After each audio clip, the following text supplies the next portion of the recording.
Good morning. Today is Wednesday, January 5th. I'm Danielle Wiggins with your 3 News Now morning update. Remember, you can always let me know your name and where you're watching from in the comments section. We have a lot of news to get to, but we start with Hollie, who's tracking a windy Wednesday. Danielle, man, what a day. We've got the winds, we've got the snow, we've got the falling temperatures. And as we continue to track through the day, notice by 8 o'clock tonight, we're already in that low 20 range in most locations, teens to follow by 11 o'clock, scattered snow, windy, blustery. As we're waking up tomorrow morning, temperatures will be in the teens. We'll have some scattered snow showers in spots, but it's going to feel like it's 0 and even a bit below.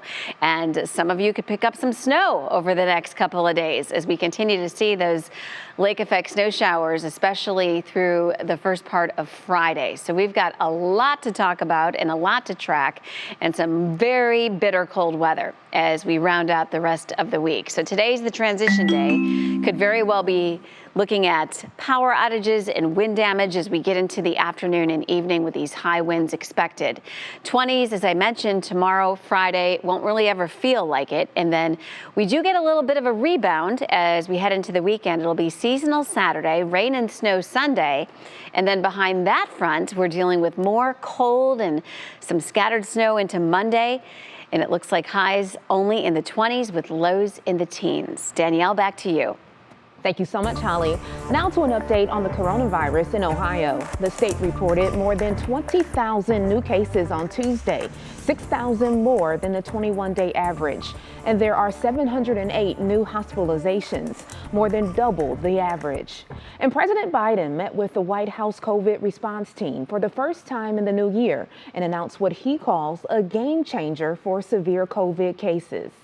For those at high risk who do get COVID-19, we now have a new Pfizer pill that greatly reduces the risk of hospitalization and death.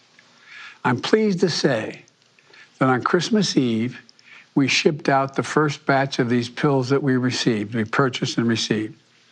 And more will be shipped this week. The Biden administration now doubling its order of the antiviral pill, announcing 20 million more pills are on the way, with 4 million expected by the end of the month. And local hospitals hope to get shipments. The treatment Paxlovid is a 5-day course of pills taken twice a day.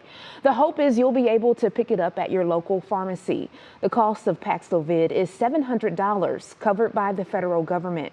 Like President Biden, Dr. Daniel Simon, Chief Scientific Officer at UH, also says this is a game changer to fight COVID. Just as Tamiflu is a game changer for at-risk individuals for flu, this should be the same. Paxlovid has been shown to reduce severe disease, hospitalization, and death by about 90%. So far, UH has received about 120 courses of treatment. And this morning, the CDC updated guidelines for Pfizer boosters, shortening the time in between to 5 months. That means those who received the Pfizer COVID vaccine can now get a booster 1 month earlier than previously. The CDC is also updating guidance for immunocompromised children from 5 to 11 years old. They can now get a third primary dose of the Pfizer vaccine 28 days after their second shot.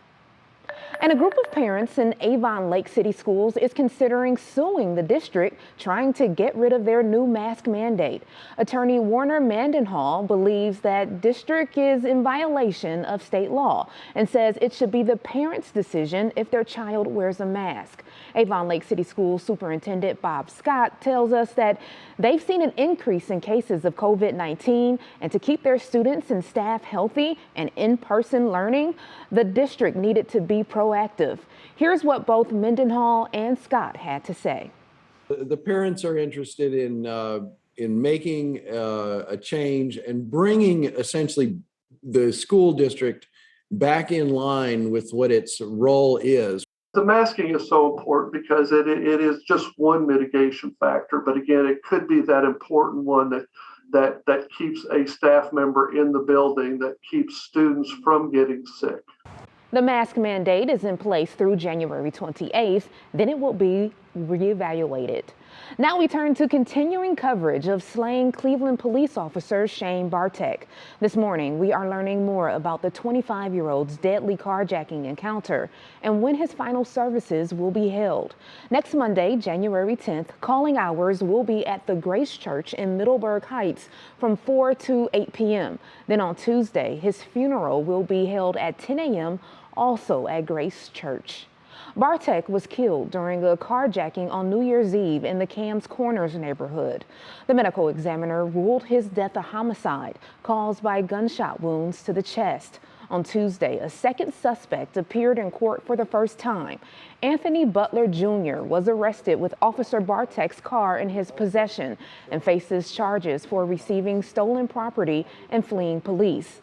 Several community groups planned a vigil for today at the 5th District Police Station around 5 p.m. Now to the other local headlines we are following this morning. Here's 3 things to know.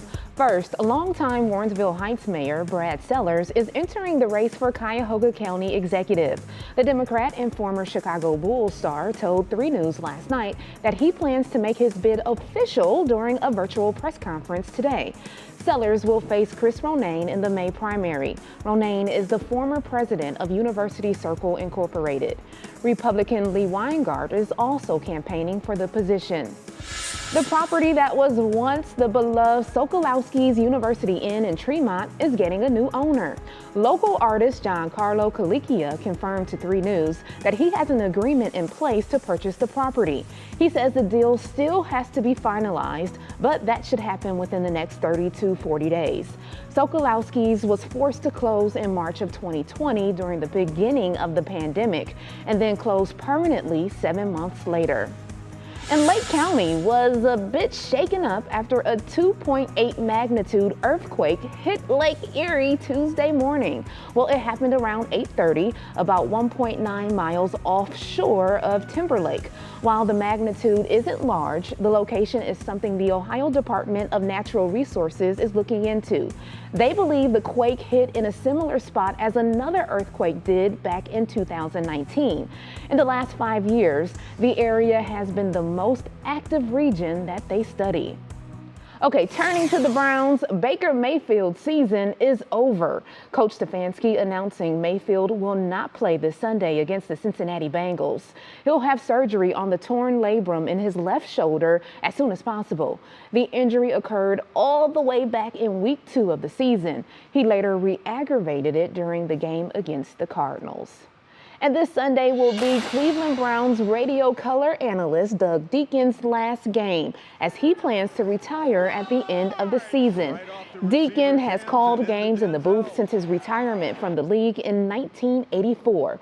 When the Browns returned in 1999, he resumed his role as color commentator alongside our very own Jim Donovan. No word yet on who will replace him next season. Oh, we are going to miss him in the booth. Well, thank you for taking time to join me for this 3 News Now morning update. Our digital team will continue to bring you the stories making headlines around Northeast Ohio and beyond. Make sure you continue to check our social media pages and WKYC.com throughout the day. I'm Danielle Wiggins, and I'll see you tomorrow morning on Go starting at 4:30 a.m. Have a great day, everybody.